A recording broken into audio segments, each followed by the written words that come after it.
Welcome to Podcasts on Demand, a continuing medical education activity. This activity includes the most recent and current clinical data presented by leading experts.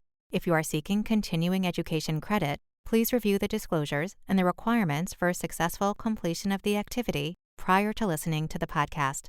A link is found in the podcast description that can direct you to this information. Hello, my name is Philip Mies, Director of Rheumatology Research at Providence Swedish Medical Center in Seattle, and I'm joined today by my esteemed colleagues, Alice Gottlieb and Mark Lebwall. We're going to be discussing the challenges of diagnosing and treating psoriasis and psoriatic arthritis. These are the modules that we'll be going through: early detection and diagnosis, personalized and accessible treatments, and then comprehensive multidisciplinary care, underlining the point that it really takes a village to manage a patient with this complex set of manifestations in the skin and musculoskeletal features. Just as at the stage about the frequency with which we see psoriasis and psoriatic arthritis, we know from a well-done NHANES survey that psoriasis occurs in 3.2% of the U.S. population. We estimate that in various series of psoriasis patients that up to 30% of these patients may have psoriatic arthritis. This particular graph indicates that typically psoriasis begins first, and then psoriatic arthritis starts later, on average about 10 years. And it's gradually we see more and more patients manifesting the inflammatory arthritis, the enthesitis, where tendons and ligaments are inserting into bone and are inflamed, or in the spine, in addition to the terrible skin and nail changes that can occur, and which will be spoken to more by Alice and Mark. I alluded to the fact that usually psoriasis is the first thing to appear, but sometimes the musculoskeletal manifestations will occur at the same time, or we may even see musculoskeletal features begin the disease process, and psoriasis will join later. So let's focus down on how you go about diagnosing and then treating in a customized way for the individual patient. So I often like to show this photographic montage of the features of psoriasis and psoriatic arthritis, which really gets across the point that patients can present with many different clinical domains. On the upper left, we see the terrible ravage of skin manifestations of psoriasis with erythematous, elevated and scaly lesions on the skin, and just below that on the patient's legs. This is just a horrible illness to live with. Below that and to the left are changes in the patient's nails. So anyone working in the public domain is often embarrassed, even if they can cover up other parts of their skin. They may have significant changes in their nails or flaking in the scalp. And then as we move to the right, we start to see some of the musculoskeletal features, including on the top, inflammatory arthritis with swollen joints in this patient's hands.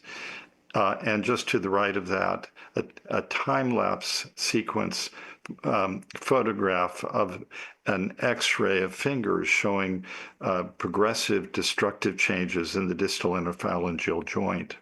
Just below that, we see the fat sausage digits of dactylitis, and to the left of that, the enthesophytes of the patient's heel representing enthesitis. In the upper right and right side of the slide, we see changes that are going on in the spine as a result of inflammation there.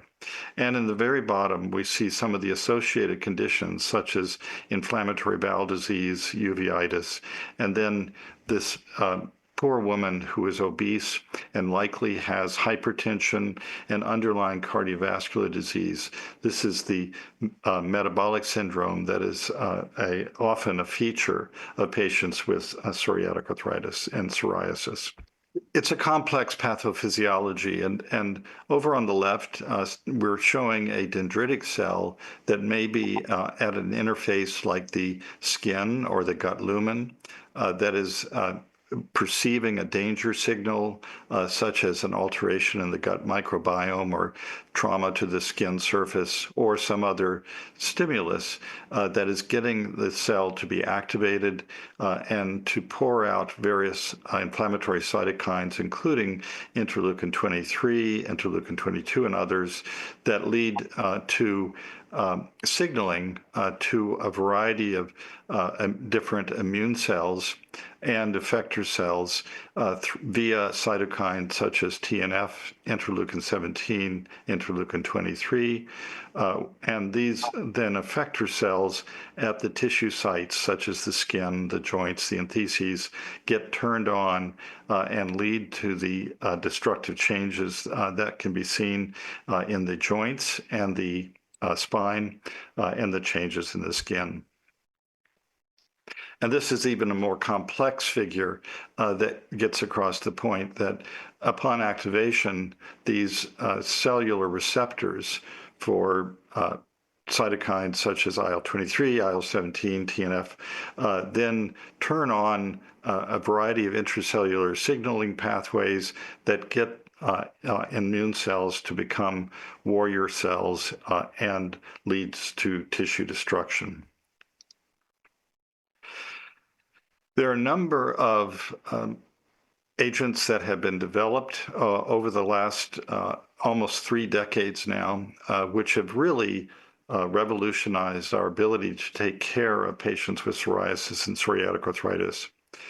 When Alice and Mark and I were beginning our careers as physicians and first seeing patients with psoriasis and psoriatic arthritis, there was very little that we can do other than basically be with the patient as they continue to have manifestations of disease and gradual destructive changes in their joints.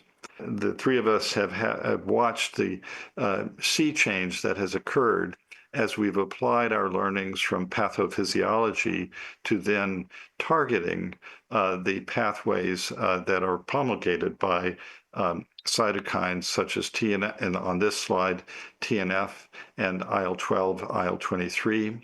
There are 5 different TNF inhibitors that are listed here, beginning with etanercept and infliximab in the early days, followed by adalimumab, golimumab, and certolizumab.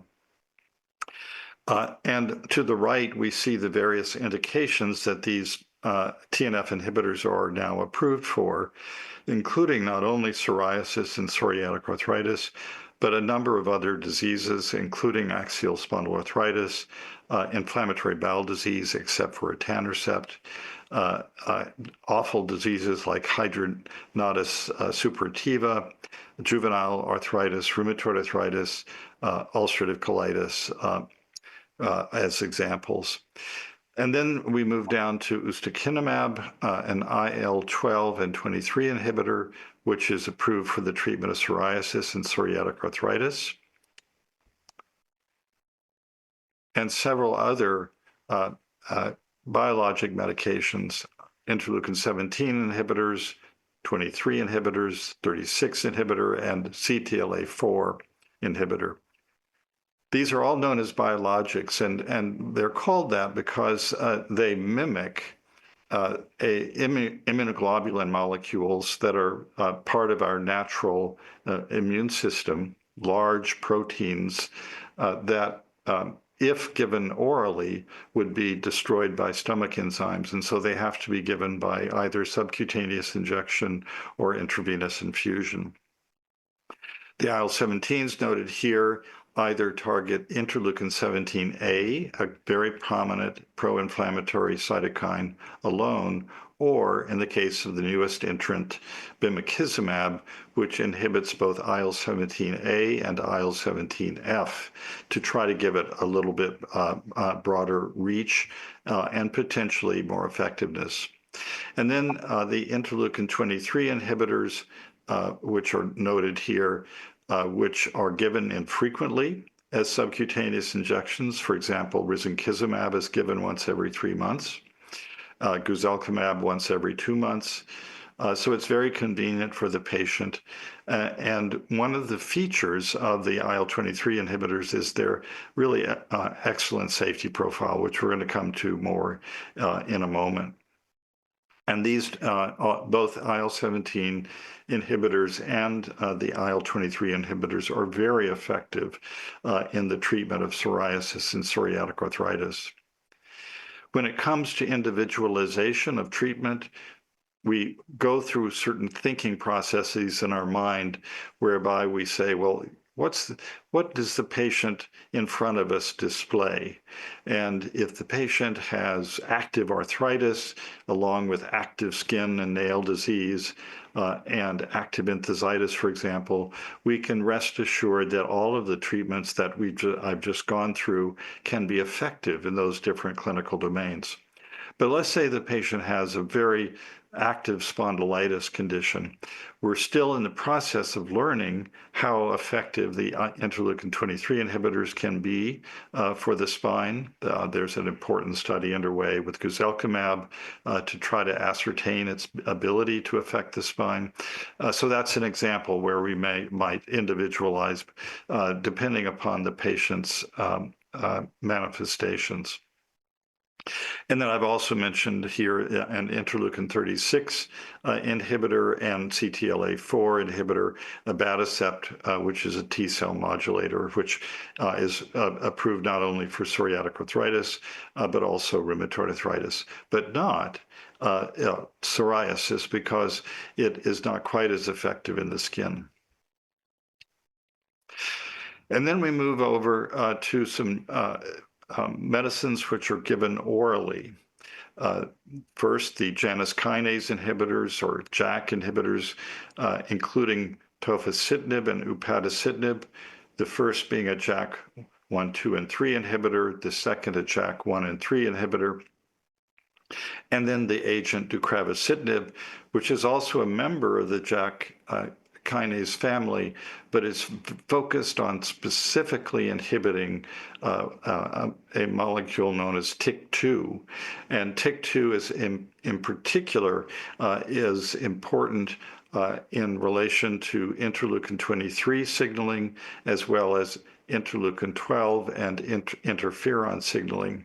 So that medication we are targeting for psoriasis, where it's currently approved, and it's en route toward being approved for psoriatic arthritis.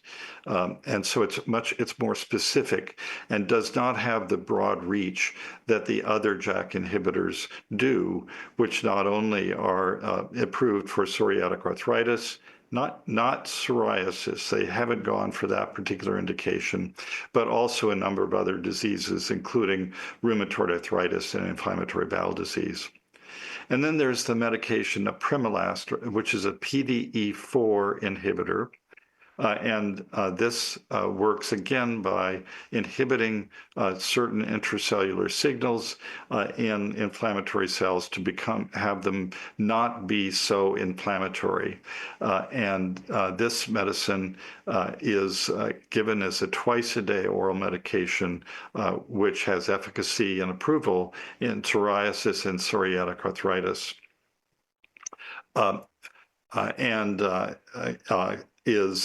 Can be effective in those conditions. So what the various treatment recommendations for psoriatic arthritis do is they try to identify what are the medicines that have shown good efficacy based on clinical trial data, as well as reasonable safety profile. And they're listed here as being able to treat the different clinical domains or not. And so you'll notice, for example, that in peripheral arthritis treatment, virtually all of the medicines that I've just gone through, including some of the older drugs such as methotrexate, sulfasalazine, and leflunomide, can all be effective in peripheral arthritis. And so based on the clinician's judgment about the relative effectiveness of the drug and relative safety applied to this particular patient in front of them and their particular choices. Do they want a medicine that's given orally or subcutaneously or possibly intravenously? These are all factors that go into the decision making. And virtually every drug that I've just spoken about is effective in this clinical domain. If we move over to axial disease, we see fewer of these drugs having shown efficacy. TNF, IL-17 inhibition, and JAK inhibition all show good effect in the spine, but others maybe not so. And as I mentioned, we're still in the process of learning whether interleukin-23 inhibitors may do so. If the patient has a prominent Achilles tendon insertion enthesitis and has to wear an orthopedic boot, even if their peripheral arthritis is well treated, this can be a big issue. And again, most of the drugs that we have just discussed can be effective in this domain. Dactylitis, psoriasis, nail disease. And then in addition, we have to think about what drugs might be effective for associated conditions like inflammatory bowel disease or uveitis as we're making our choices. For example, we have learned that etanercept is not so effective in treating IBD or uveitis, so we'd probably not choose that as a TNF inhibitor, whereas we might choose any of the others. One of the issues that we all face as clinicians treating immune-mediated inflammatory diseases is that with time, these medicines may wear off in their effectiveness. Either the patient may not have a good response initially after a few weeks to months of treatment, or the patient may have a good response, and then a year or 2 or 3 later, we may see gradual loss of response. The former is called primary non-response, the latter is called secondary non-response. And so to deal with this, we then end up choosing either another medication within the same mechanism of action or moving to a different mechanism of action. And fortunately, we have choices. We have enough medications that have now shown effectiveness that we can move to a second, third, fourth medication. And many of us, and I'm sure Alice and Mark deal with this all the time, are spending our time working with patients who have tried multiple medications. And so we're having to be creative about either intensifying the medication treatment or even off-label use, doing combinations of medications. And some of the clinical trials coming forward are testing some of these methods of treatment of the difficult to treat more refractory patients. I've mentioned safety and on a number of occasions here, and this is very important. So this is from the GRAPPA treatment recommendations, in which various of our medications are noted, and if there are particular safety issues related to that potentially related to their use, then we need to inform the patient about this and potentially steer them away if this is going to be a big issue.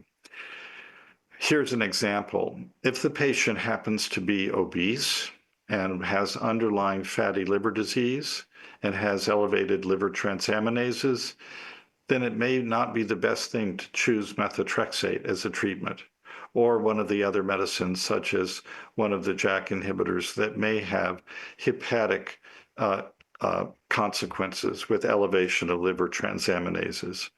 Or if the patient has inflammatory bowel disease as an associated condition, we've learned that there can be a potential reoccurrence or flare of inflammatory bowel disease or even new onset inflammatory bowel disease with one of the interleukin-17 inhibitors. With the TNF inhibitors, there are a small number of issues, including patients with severe congestive heart failure may have worsening of CHF. If the patient has a potential for multiple sclerosis, that can be a rare side effect of TNF inhibition. And with all of these medications, we need to be aware of the potential for infection. For example, serious infection occurring with TNF inhibitors, a little bit more so than some of the newer mechanisms, such as interleukin-17 or interleukin-23 inhibitors.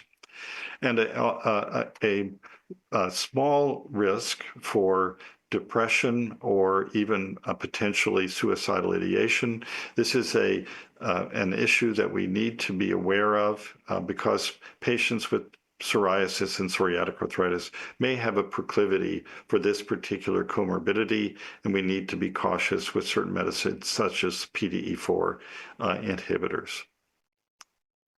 Of course, one of the key goals that we have now in treatment of patients with psoriasis and psoriatic arthritis is what we call treating to target. This means that we now are able to get a patient into a state of even remission where they don't have signs and symptoms of active disease or low disease activity, where there's just a minimal amount of disease activity. And here's an example of a criteria that we have developed in the GRAPPA group, known as minimal disease activity. And if the patient has achieved 5 of these 7 thresholds, say, for example, a swollen joint count of less than or equal to 1, or an enthesial insertion site tenderness of less than or equal to 1. If 5 of these are met, then they're in a state of minimal disease activity. And we've learned that that's correlated with all kinds of good outcomes, including inhibition of radiographic damage, better work productivity, better overall quality of life and function. And so we're now able to get to this really good place with many of our patients, and albeit with the need oftentimes to cycle through various medications, are able to keep patients there. So with that, thank you for your attention. I want to turn to my colleagues and just get their observations about what it has been like for them to have witnessed this whole sea change in our ability to care for our patients with psoriasis and psoriatic arthritis. I guess I'll comment on that. I also am old enough to have seen waiting rooms in rheumatology practices with all kinds of canes and chairs, basically for people who are so crippled they couldn't even sit in a waiting room in a regular chair. And that totally has changed if you look at a waiting room in a rheumatology practice, and that's due to these drugs. And I'll point out that my own mother of blessed memory was a beneficiary. She had psoriasis and psoriatic arthritis and was helped greatly by one of the drugs I helped develop, and which Philip played a major role in too. So thank you, Philip. I will echo that. Alice and I were high school classmates, so we're the same age approximately, and even though she looks a lot younger. And I will say that I remember going to Psoriasis Foundation patient meetings, and the patients were angry because there was so little we could do for them, and they were simply angry. And people would come in on crutches and in wheelchairs, and several years later, only a few years later, that all changed. There were no wheelchairs. There was not scale all over. Nobody had visible psoriasis. There were no crutches. And it was like a party. Instead of complaining about their doctors and the care that didn't make them better, they were now thrilled to have something that got rid of their pain and cleared their skin. Thank you again for joining us for this segment on personalized treatment strategies for psoriasis and psoriatic arthritis.